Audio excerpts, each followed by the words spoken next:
Baik, saya ucapkan selamat pagi untuk Bapak Ibu sekalian. Selamat hari Minggu, selamat berbakti dan kepada kita semua. Pada pagi hari ini saya mau mengajak kita sama-sama bernyanyi satu pujian dan nanti kita akan belajar firman Tuhan. Dan mari kita membuka pujian di pagi hari ini dari nomor 274. 274.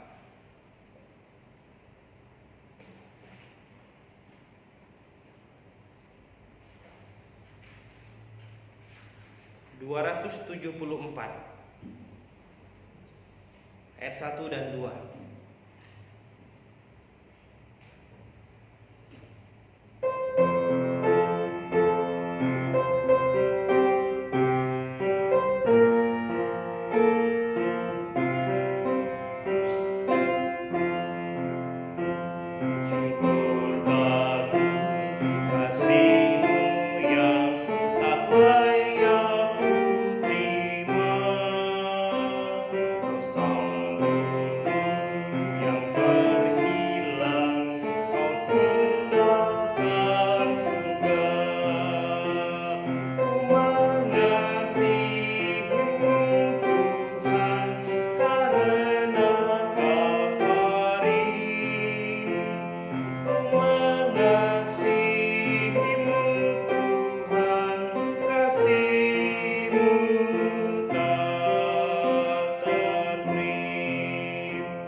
Mari kita bersatu dalam doa. Bapa kami di surga, terima kasih Tuhan di pagi hari yang cerah ini, di Minggu tanggal 22 Agustus 2021. Kami bersyukur Tuhan karena Tuhan masih memimpin, memelihara kami sampai dengan hari ini. Bahkan hari ini Tuhan memberikan kami kesempatan untuk belajar firman-Mu, menggali firman-Mu, bernyanyi. Tuhan, ini adalah kasih karunia yang besar yang Tuhan berikan dalam hidup kami. Tetapi kasih karunia terbesar yang Tuhan berikan adalah keselamatan jiwa yang Tuhan anugerahkan kepada kami semua, terutama anak-anak-Mu yang mau percaya kepada Engkau sebagai Tuhan dan Juru Selamat pribadi masing-masing. Terima kasih Tuhan. Sebentar kami akan belajar firman-Mu. Tuhan, kiranya yang memimpin, menyertai kami semuanya. Kiranya semua yang kami lakukan hari ini menyenangkan hati Tuhan. Di dalam nama Tuhan Yesus Kristus kami berdoa. Amin. Baik, satu lagu lagi sebelum kita belajar dan merenungkan firman Tuhan pada pagi hari ini, terambil dari 287. Nomor 287 dari buku Humnoin kita, 287 ayat 1, 2, dan 3. Berjalan sertanya.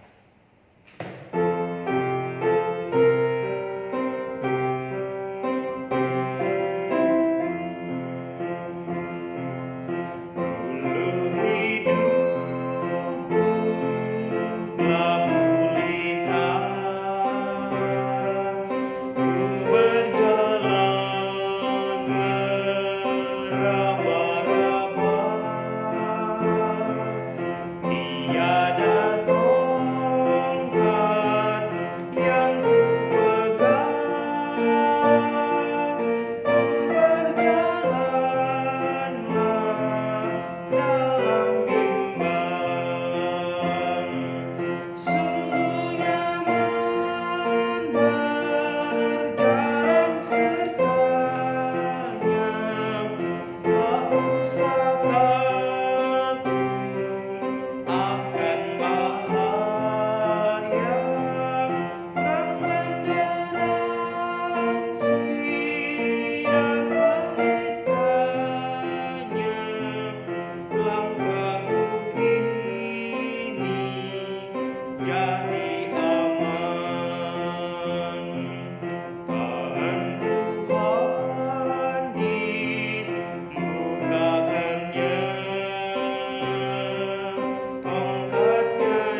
Baik Bapak Ibu sekalian yang saya kasih Tuhan, tibalah saatnya kita akan belajar firman Tuhan. Mari kita membuka Alkitab kita. Pembelajaran firman Tuhan pada pagi hari ini terambil dari kitab Galatia. Galatia pasal 5. Galatia pasal 5 ayat 1 sampai dengan ayat yang kedua saja. Galatia pasal 5 ayat 1 sampai dengan ayat yang kedua saja. Lembaga Alkitab Indonesia memberikan judul Kemerdekaan Kristen. Ayat satunya, supaya kita sungguh-sungguh merdeka, Kristus telah memerdekakan kita. Karena itu berdirilah teguh dan jangan mau lagi dikenakan kuk perhambaan. Sesungguhnya aku, Paulus, berkata kepadamu, jikalau kamu menyunatkan dirimu. Sampai dengan ayat yang persatu ya, poin-poin renungan firman Tuhan pada pagi hari ini. Dan dari Galatia pasal 5 ini saya mengambil judul khotbah hari ini atau renungan atau tema renungan kita hari ini adalah arti sebuah kemerdekaan bagi setiap orang percaya.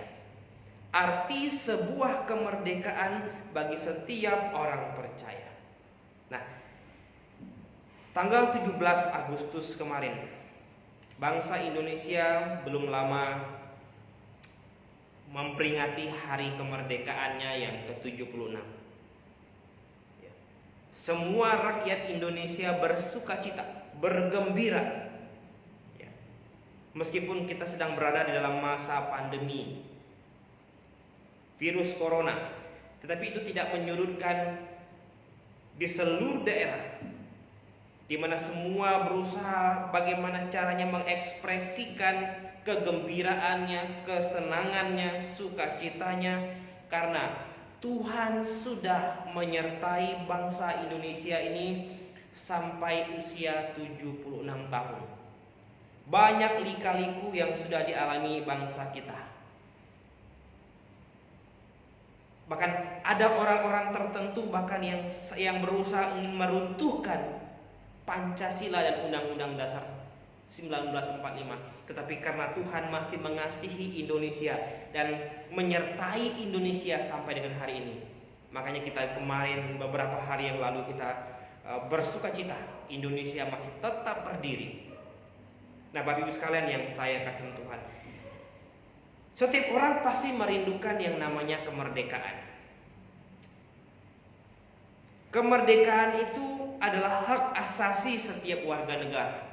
Ini tertuang dalam undang-undang kita. Kemerdekaan itu adalah hak setiap warga negara Indonesia. Hak setiap manusia. Oleh sebab itu kemarin kita lihat ada orang-orang di Indonesia, di belahan Indonesia ini yang merayakan, memperingati HUT kemerdekaan RI dengan berbagai macam acara perlombaan. Ada yang bersifat online, ada yang bersifat offline dan macam-macam. Ya. Lalu bagaimana dengan orang percaya? Di Indonesia ya, ini terdiri dari banyak agama, kepercayaan. Minimal ada 5 agama. Belum lagi ditambah kepercayaan-kepercayaan yang lain. Nah, bagaimana orang Kristen sendiri menyingkapi kemerdekaan ini? Arti sebuah kemerdekaan bagi setiap orang yang sudah percaya. Bagaimana dengan orang percaya? Apakah kita bersukacita? Oh iya, kita bersukacita. Dari kemerdekaan sangat berarti bagi setiap orang, tidak terkecuali orang percaya kita semua. Nah, Bapak Ibu sekalian yang saya kasih Tuhan, pada pagi hari ini kita akan mempelajari ada 3 poin penting yang akan kita bahas mengenai arti sebuah kemerdekaan bagi setiap orang percaya, bagi kita semua, bagi Bapak Ibu sekalian yang menyaksikan renungan firman Tuhan pada pagi hari ini. Hal yang pertama, kemerdekaan kita, Kristen hari ini adalah pemberian berharga dari Kristus. Kalau kemerdekaan negara Indonesia adalah pemberian berharga dari Tuhan kepada bangsa ini, kepada rakyat Indonesia. Lalu kemerdekaan kekristenan, kemerdekaan Kristen itu adalah pemberian berharga dari Yesus Kristus kepada kita semua. Nah, coba kita lihat di ayat yang pertama. Ya. Galatia pasal 1 ayat 1. Supaya kita sungguh-sungguh merdeka. Apa maksud ayat ini? Apa maksudnya supaya kita sungguh-sungguh merdeka? Bukankah kita sudah merdeka secara jasmani? Oh ya. Tetapi supaya kita sungguh-sungguh merdeka, Kristus telah memerdekakan kita. Kristus telah memerdekakan kita. Karena itu berdirilah teguh dan jangan mau lagi dikenakan kuk perhambaan. Supaya kita sungguh-sungguh merdeka. Artinya bukan hanya kita mengalami kemerdekaan secara jasmani, tetapi Tuhan mau kita memiliki kemerdekaan secara rohani. Oleh sebab itu Yesus Kristus ya telah memerdekakan kita, Bapak Ibu sekalian yang saya kasih Tuhan, bagaimana cara Tuhan Yesus memerdekakan kita sehingga kita melihat bahwa kemerdekaan kita hari ini adalah pemberian yang sangat berharga dari Kristus. Sekarang kita buka di dalam 1 Petrus. 1 Petrus pasal 1 ayat 18 sampai 19. 1 Petrus pasal 1 ayat 18 sampai 19 saya akan bacakan untuk kita semua. Sebab kamu tahu bahwa kamu telah ditebus dari cara hidupmu yang sia-sia, yang kamu warisi dari nenek moyangmu. Itu bukan dengan barang yang fana, bukan pula dengan perak atau emas, melainkan dengan darah sungguh-sungguh merdeka. Di dalam 1 Petrus 1 ayat 18 sampai 19 katanya tadi kita ini sudah ditebus dari cara hidup kita yang sia-sia, yang kita warisi dari nenek moyang kita. Nah, kita ditebus bukan dengan barang yang fana, bukan dengan barang asal-asalan, bukan dengan emas dan perak, bukan, melainkan dengan darah Kristus yang mahal, dengan barang yang mahal. Apa barang yang mahal? Darah Yesus Kristus. Yesus Kristus adalah Tuhan dan Juru Selamat kita. Dia pencipta pencipta alam semesta ini. Dia datang ke dunia menjadi manusia, ya, berinkarnasi menjadi manusia, meninggalkan segala kemewahan, meninggalkan segala tahtanya di surga dan menjadi sama seperti manusia. Untuk apa? Untuk membuat saya dan Bapak Ibu semuanya menjadi sungguh-sungguh merdeka. Jadi bukan hanya kita memiliki hari ini kemerdekaan secara jasmani karena bangsa Indonesia adalah bangsa yang sudah merdeka 76 tahun yang silam, tapi Tuhan juga mau setiap orang Kristen, setiap orang di dunia bahkan benar-benar atau sungguh-sungguh merdeka secara rohani. Karena kalau kita merdeka secara jasmani dan belum merdeka secara rohani, lalu ketika kita meninggal, Tuhan panggil kita, maka sudah dipastikan karena kita belum merdeka secara rohani, kita akan pergi ke neraka. Ini berbahaya sekali. Jauh lebih berbahaya, jauh lebih menakutkan ketika Indonesia belum merdeka, ketika Indonesia dalam masa penjajahan. Karena kita akan dihukum selamanya di neraka. Tetapi Tuhan Yesus mau kita menerima kemerdekaan rohani yang Dia tawarkan, karena Dia sudah mengorbankan dirinya dengan darah yang mahal, supaya setiap dari kita ini sungguh-sungguh merdeka. Merdeka secara jasmani, merdeka secara rohani. Bapak Ibu sekalian yang saya kasih Tuhan, 1 Korintus pasal 7. Kita buka dalam 1 Korintus pasal 7 ayat yang ke-23. Kamu telah dibeli dan harganya telah lunas dibayar. Karena itu janganlah kamu menjadi hamba manusia. Janganlah kamu menjadi hamba manusia. Di dalam surat Korintus, Paulus menggunakan istilah kalau kita ini sudah dibeli dan harganya telah lunas dibayar. Dibeli dari siapa? Ketika kita berdosa, ketika kita belum bertobat dan percaya dan menerima Tuhan Yesus sebagai Tuhan dan Juru Selamat kita, status kita adalah anak iblis. Orang-orang yang akan bersama-sama dengan iblis menuju ke neraka. Tetapi Tuhan, ya, Allah mengasihi manusia. Oleh sebab itu dia membuat sengaja datang ke dunia dalam bentuk manusia 2000 tahun yang lalu. Yesus Kristus. Untuk apa? Supaya kita tidak harus pergi ke neraka, tidak harus dihukum bersama-sama dengan iblis di neraka. Jikalau kita mau menerima Dia sebagai Tuhan dan Juru Selamat kita secara pribadi, dan kita mau mengaminkan segala dosa kita ditanggung oleh Tuhan Yesus di atas kayu salib, dan hari ini kita mau hidup bagi Tuhan, tukar posisi. Kalau kita mau tukar posisi dan mengaminkan itu, maka kita tidak harus bersama-sama dengan iblis untuk dihukum di neraka. Itu sebabnya Tuhan bilang, Dia mau kita sungguh-sungguh merdeka. Dan kita sudah lunas, dibeli, dan harganya sudah beres, sudah lunas dibayar. Dibayar dengan darah yang mahal. Bukan dengan barang fana, bukan dengan emas, bukan dengan perak, tetapi dengan darah Yesus Kristus, yang membuat setiap orang yang mau percaya kepadanya ini memiliki kepastian keselamatan.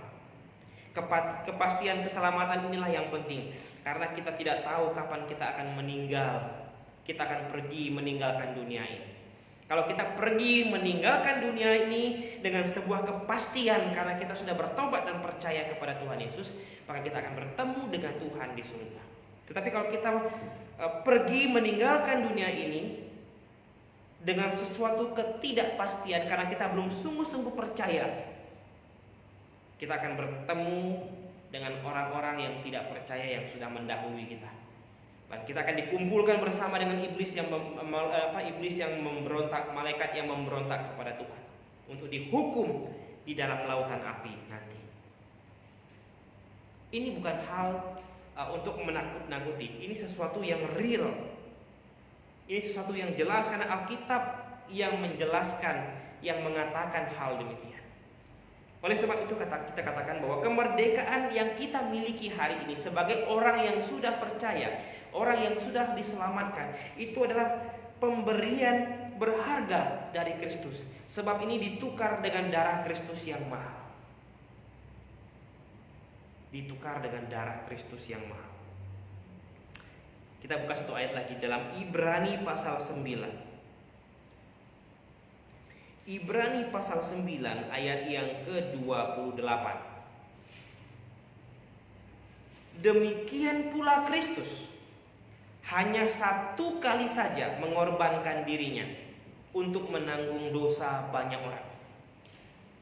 Sesudah itu Ia akan menyatakan dirinya sekali lagi tanpa menanggung dosa untuk menganugerahkan keselamatan kepada mereka yang menantikan Dia. Apa maksud Ibrani ini bilang? Kedatangan Tuhan pertama, kedatangan Yesus Kristus pertama ke dunia ini dalam wujud manusia 2000 tahun yang lalu adalah dengan tujuan mengorbankan dirinya satu kali untuk menyelesaikan dosa kita, supaya setiap dari kita hari ini yang mau bertobat, percaya, menerima Yesus sebagai Tuhan dan Juru Selamatnya, ini benar-benar sungguh-sungguh diselamatkan. Dan nanti, mungkin sudah tidak lama lagi, dan nanti Dia akan datang kedua kali. Ia akan menyatakan dirinya sekali lagi. Kedua kalinya Dia akan datang bukan untuk menanggung dosa lagi, karena dia sudah selesai menyelesaikan tugas pertamanya itu, dan kedatangan dia sekali lagi nanti katanya bukan untuk menanggung dosa, tetapi untuk menganugerahkan keselamatan kepada mereka yang menantikannya. Apa yang disebut dengan mereka yang menantikannya? Ini mengacu kepada, menjelaskan kepada mereka yang beriman kepadanya. Kedatangan Tuhan satu kali lagi nanti, yang Alkitab bilang seperti pencuri, digambarkan akan datang tiba-tiba. Kedatangannya itu untuk menganugerahkan keselamatan, mengangkat, membawa setiap orang yang percaya kepadanya untuk tinggal bersama-sama dengan dia di surga. Inilah keselamatan yang hari ini kita nanti-nantikan, Bapak Ibu sekalian. Jadi kemerdekaan kita hari ini adalah pemberian berharga dari Kristus, karena prosesnya tidak main-main. Allah yang maha suci, maha agung, maha mulia harus merendahkan dirinya, mengosongkan dirinya, dan jadi manusia sama seperti kita, dihina, diolok, dicaci maki, bahkan disalibkan, dimatikan secara manusia untuk menyelesaikan dosa-dosa kita. Oleh sebab itu kita yang percaya kepadanya hari ini, Jemaat GBI Depok, Anda camkan ini, kemerdekaan kita, saya dan Bapak Ibu semuanya, ini adalah pemberian yang sangat berharga dari Kristus. Jadi jangan disia-siakan.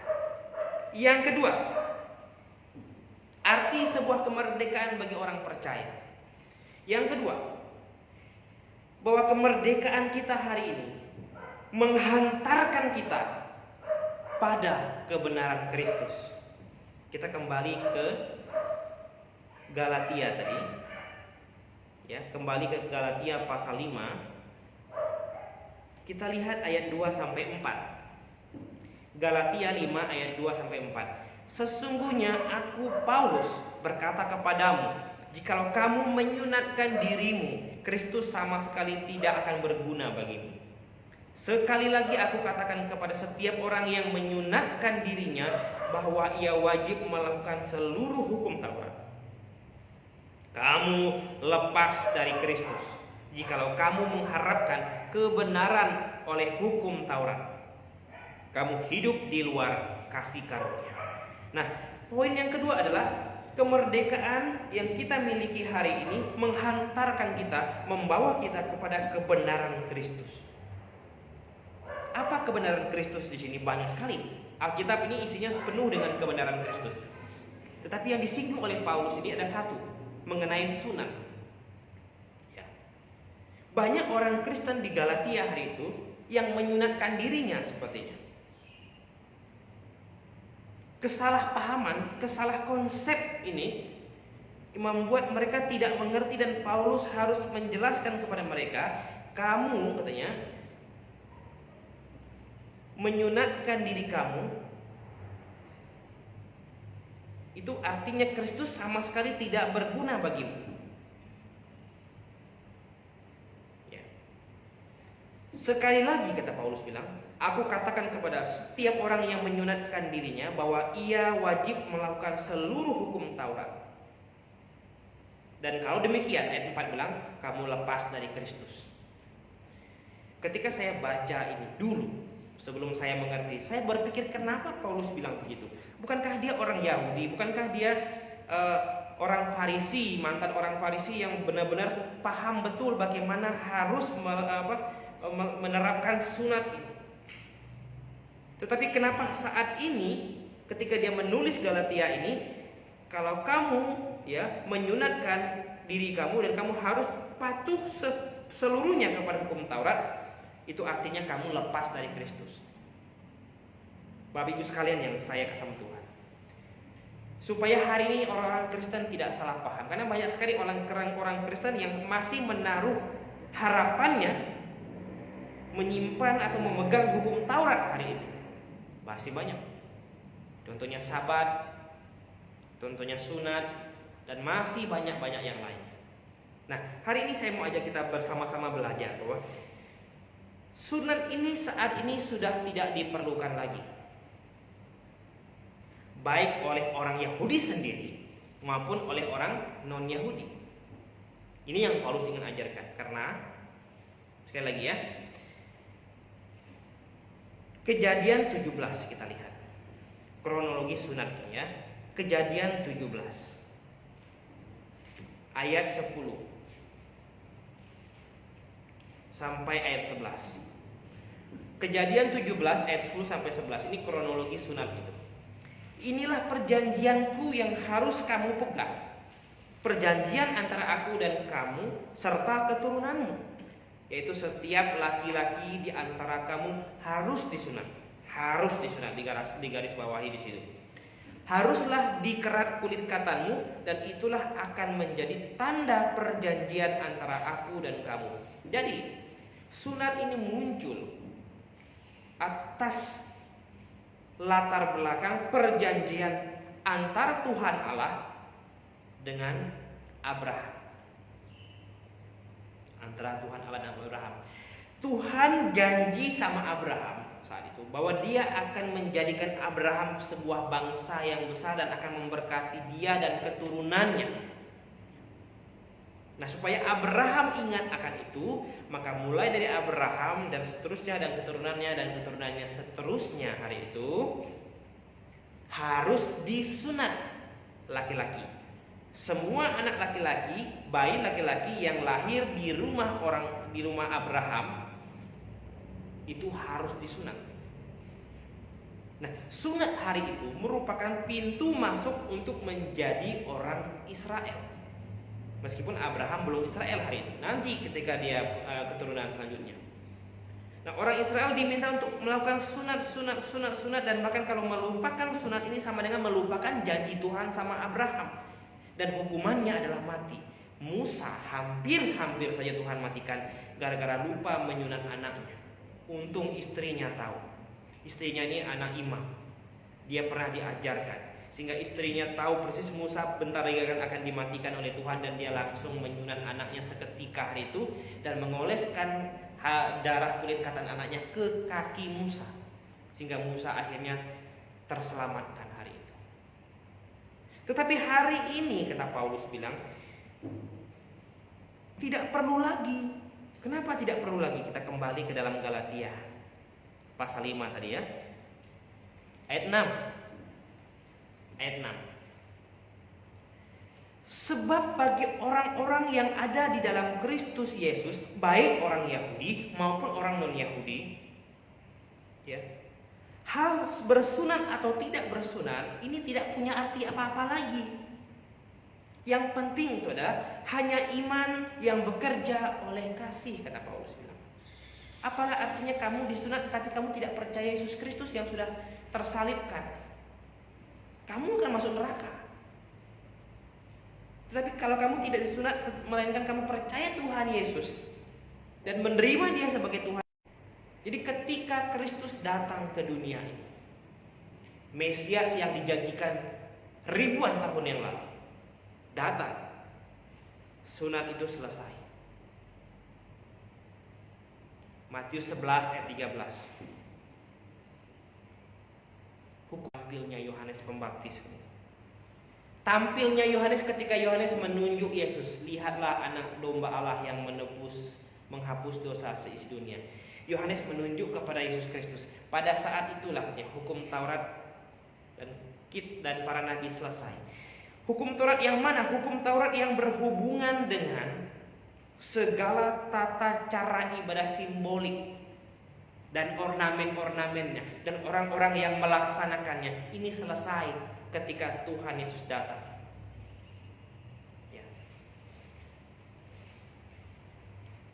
Karena semuanya itu menggambarkan tentang Sang Juru Selamat yang akan datang. Ibadah simbolik itu selesai. Oleh sebab itu Paulus yang tahu persis arti penting sunat itu, hari ini dia mengajarkan kepada orang-orang Galatia ketika surat ini dituliskan kepada kita hari ini, bahwa di dalam Kristus tidak ada lagi perbedaan antara sunat dan tidak sunat. Hal jasmani tidak lagi menjadi perbedaan supaya kita bisa menghadap kepada Tuhan, tidak. Satu-satunya yang Tuhan lihat adalah masalah iman, bukan lagi masalah jasmani. Ibadah simbolik jasmaniah selesai. Sekarang kita masuk tata ibadah baru secara roh dan di dalam kebenaran. Yang diutamakan adalah secara rohani, iman. Itu yang Tuhan inginkan. Ya. Kenapa? Karena Paulus bilang mereka yang menaruh harap dan berpegang pada hukum Taurat, mereka lepas dari Kristus. Ayat 3 dan 4 tadi. Dan hari ini bangsa Yahudi masih berpegang pada hukum Taurat. Itu artinya mereka hari ini sedang melupakan Yesus, tidak menerima Yesus. Ini sebuah malapetaka besar bagi mereka. Ya. Tapi puji syukur kita yang hari ini menerima Yesus Kristus dan jangan lagi mau membuat diri diperhamba. Ayat 1 tadi, Galatia 5 ayat 1. Supaya kita sungguh-sungguh merdeka, Kristus telah memerdekakan kita. Karena itu berdirilah teguh dan jangan mau lagi dikenakan perhambaan. Salah satunya sunat. Ya. Lalu yang ada orang bertanya sama saya hari ini, Pak, boleh nggak kalau gitu kita disunat? Apa arti sunat hari ini? Sunat, tidak ada yang masalah dengan sunat hari ini. Kalau kita sunat dengan pengertian yang benar. Artinya apa? Saya sunat atau siapapun sunat atas tujuan kesehatan, itu no problem. Tapi saya dipaksakan sunat, diwajibkan sunat atas pertimbangan rohani, seperti orang Yahudi misalnya, itu yang salah. Lepas dari Kristus, kamu lepas dari Kristus. Karena bukan yang bersunat atau tidak bersunat yang Tuhan cari, tapi iman dari setiap orang yang percaya yang Tuhan cari.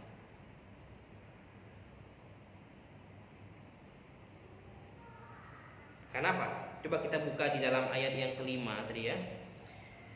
Galatia 5 ayat 5. Sebab oleh roh dan karena iman kita menantikan kebenaran yang kita harapkan. Jadi iman standarnya hari ini. Tuhan lihat iman.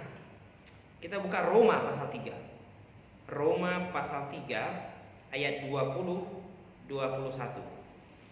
Roma 3 ayat 20. Sebab tidak seorang pun yang dapat dibenarkan di hadapan Allah oleh karena melakukan hukum Taurat. Perhatikan. Karena justru oleh hukum Taurat orang mengenal dosa. Ayat 21-nya, tetapi sekarang tanpa hukum Taurat kebenaran Allah telah dinyatakan. Seperti yang disaksikan dalam kitab Taurat dan kitab-kitab para nabi. Tanpa hukum Taurat, Tuhan bilang, kebenaran sudah dinyatakan. Justru kalau kita masih mengharapkan, apalagi orang Kristen hari ini, ya, masih mengharapkan berpegang pada hukum Taurat, kamu lepas dari Kristus. Ya. Sebab tidak ada seorang pun dapat dibenarkan di hadapan Allah oleh karena dia melakukan hukum Taurat. Kita dibenarkan di hadapan Allah karena iman, bukan karena hukum Taurat. Ini yang ingin Paulus ajarkan. Dulu hukum Taurat dalam perjanjian lama sudah selesai karena tidak ada orang yang mampu melakukan hukum Taurat dengan sempurna. Dan Tuhan Allah tahu persis kelemahan manusia. Oleh sebab itu dia mau lihat iman hari ini. Iman percaya kepada Yesus Kristus sebagai Tuhan dan Juru Selamat itu adalah iman yang sempurna. Bapak Ibu sekalian, kemerdekaan menghantarkan kita pada kebenaran Kristus. Yang terakhir, arti kebenaran bagi kita orang percaya, bahwa kebenaran memberikan kita kesempatan untuk melayani. Kebenaran memberikan kita kesempatan untuk melayani. Coba kita lihat kembali di Galatia pasal 5 ayat yang ke-13. Nah, saudara-saudara, memang kamu telah dipanggil untuk merdeka. Tetapi janganlah kamu mempergunakan kemerdekaan itu sebagai kesempatan untuk hidup, untuk kehidupan dalam dosa. Melainkan layanilah seorang akan yang lain oleh kasih. Jadi, Kemerdekaan yang Tuhan Yesus berikan kepada kita hari ini kemerdekaan rohani maksudnya. Ini memberikan kita kesempatan untuk melayani. Artinya ketika kita sudah bertobat, percaya Tuhan Yesus sebagai Tuhan dan Juru Selamat pribadi kita, dan kita tidak langsung dipanggil oleh Tuhan ke surga, dan kita dibiarkan untuk hidup di dunia beberapa waktu kemudian, itu artinya kita diberikan kesempatan untuk melayani. Melayani Tuhan itu yang utama, melayani sesama. Bapak Ibu sekalian yang saya kasih Tuhan, coba kita buka dalam 1 Tesalonika. 1 Tesalonika pasal 2 ayat yang keempat. Sebaliknya, karena Allah telah menganggap kami layak untuk mempercayakan Injil kepada kami. Karena itu kami berbicara bukan untuk menyukakan manusia, melainkan untuk menyukakan Allah yang menguji hati kita. Paulus bilang, Allah telah menganggap kami layak, kata Paulus, termasuk dia layak untuk mempercayakan Injil itu kepadanya. Mengingat latar belakang Paulus adalah penganiaya orang Kristen. Semua orang Kristen, murid Kristus ditangkap, dipenjarakan, dan tidak sedikit dimatikan. Stefanus salah satu buktinya. Atas kuasa Paulus lah Stefanus dirajam karena imannya kepada Kristus. Tetapi satu kali ketika dia ingin menangkap orang-orang percaya, di tengah jalan dia ditangkap oleh Tuhan, dan di situ dia mengalami perubahan 180 derajat. Dia yang dulu adalah seorang penganiaya jemaat, dia berubah menjadi seorang pembangun jemaat. Pembangun jemaat. Tuhan memberikan kita kesempatan melayani lewat kemerdekaan ini. Oleh sebab itu jangan disia-siakan. Sekecil apapun pelayanan yang kita buat untuk Tuhan, hadiah yang sudah Tuhan sediakan bagi kita itu besar. Mungkin kita melihat pelayanan kita di gereja sederhana. Kita penghitung kolektor, kita penyambut tamu. Tapi jangan salah, bahwa kalau kita melakukan itu dengan sungguh-sungguh, seperti untuk Tuhan, Kolose 3:23 bilang, maka yang hitung semuanya itu bukan gembala, tapi Tuhan yang memperhitungkannya. Tuhan yang akan memperhitungkannya, dan itu pasti besar. Oleh sebab itu apapun yang bisa kita lakukan untuk Tuhan dalam jemaat, mari kita lakukan. Ada yang bisa memimpin pujian, ada yang bisa bermain musik, ada yang bisa menyambut tamu, ada yang bisa membawakan persembahan, memimpin pujian. Dan apapun itu kita lakukan dengan sebaik-baiknya untuk Tuhan. Dan Paulus bilang, kalau kita masih diberikan kesempatan, itu artinya kesempatan melayani, itu artinya Tuhan menganggap kita layak untuk melakukan hal itu. Bapak Ibu sekalian yang saya kasih Tuhan, ketika saya belajar merenungkan ini semalam, saya berpikir, kalau hari ini sampai dengan tanggal 22 Agustus ini saya masih hidup, menghirup udara baru, menyandang status gembala jemaat GBA Depok, itu sebenarnya bukan karena hebat kekuatan saya, kehebatan saya, tetapi karena Tuhan menganggap saya masih layak, masih berguna. Maka tugas saya adalah mempergunakan kesempatan itu sebaik-baiknya, ya, dengan segala kelebihan dan kekurangan. Begitu juga dengan kita semua sebagai anggota jemaat GBIA Depok. Kalau Tuhan masih mengizinkan kita hari ini menghirup udara baru, itu artinya Tuhan masih memberikan kita kesempatan untuk melayani Dia dalam jemaat itu. Lakukanlah itu dengan sebaik-baiknya, setulus-tulusnya, sesungguh-sungguhnya. Dan biarlah Tuhan yang menilai, karena Dia yang menguji hati kita. Dia yang tahu persis.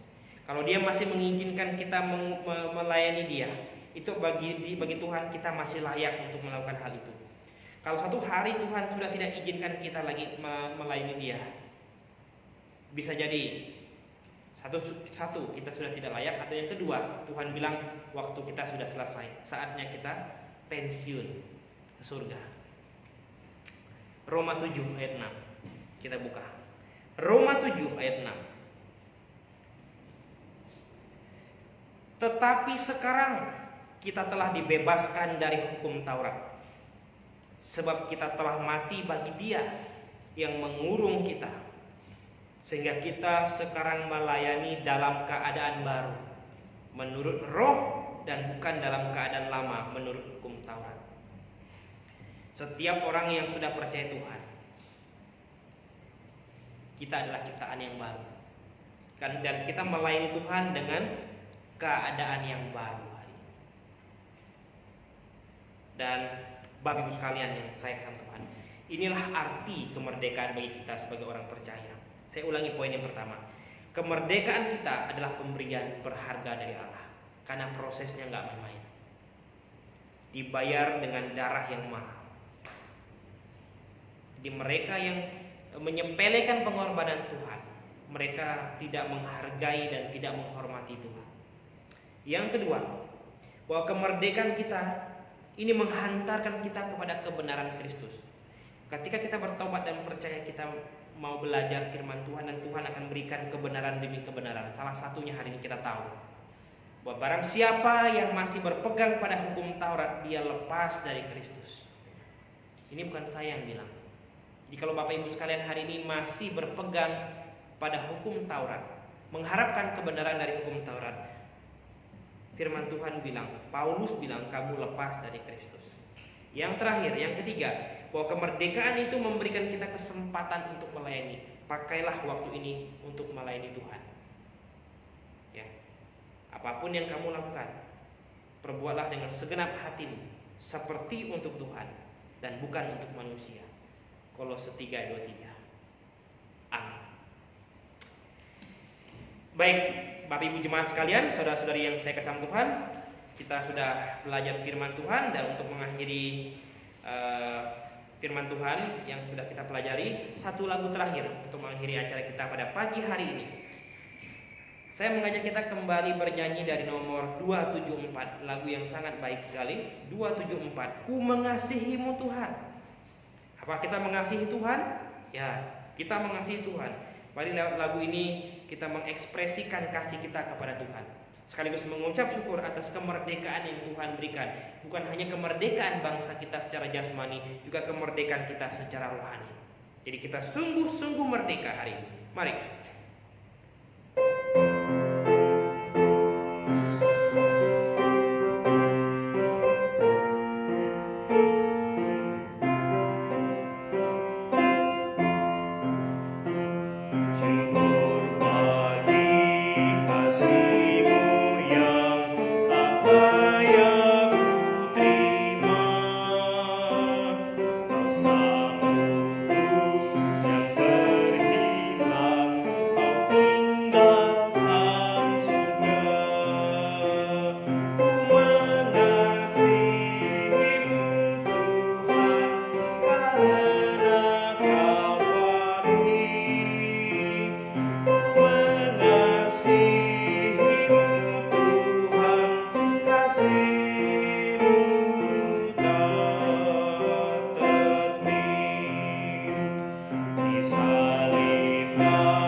Segala puji dan hormat kami naikkan ke hadapan-Mu Tuhan.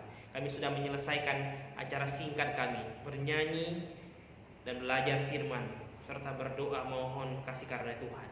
Biarlah Tuhan apa yang kami lakukan hari ini dan firman Tuhan yang disampaikan ini memberikan kami semua kekuatan rohani untuk menjalani hari-hari kami hari ini di tengah masa-masa pandemi ini dengan penuh semangat dan penuh pengharapan. Di dalam nama Tuhan Yesus Kristus kami berdoa dan mengucap syukur. Amin. Maranatha.